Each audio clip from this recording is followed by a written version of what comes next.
several of which are inadequate for the 20-year requirements, some of which have other downsides like being incredibly expensive or causing RF interference. But because these areas are still essentially free market agencies at this point, there's this patchwork of different architectures going in, and it's going to be expensive to replace. So we're going to have to deal with a lot of really creative solutions in terms of how we isolate those different architectures and then allow them to operate. Again, standards problem. So this is a question for David Cohen. With your architecture for having an agent at, say, a renewable energy production facility, is there an opportunity, and actually a two-part question, is there a technical opportunity to help improve power quality as far as voltage regulation and power factor? The second part, and this one might be for Dr. Barnes as well, is there a business opportunity by improving power quality at these remote sites? Because a 0.5% improvement in grid efficiency is a big dollar number. We can get 0.5% efficiency improvement through power quality management. I believe the answer is yes to both questions. I don't know how much detail I want to get into that, but most of that relies on the actual inverter technology that connects the PV system to the grid.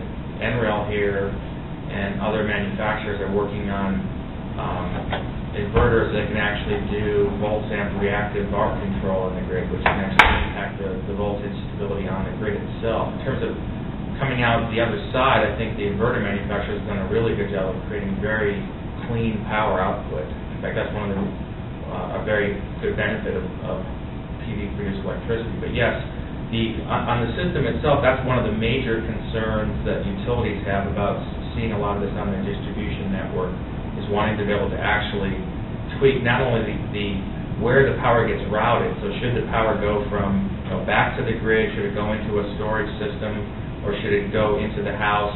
And then is there also ways to, by integrating with demand reduction, to optimize that process? That I think requires a smart inverter, and agents can actually do a lot of those kind of calculations locally.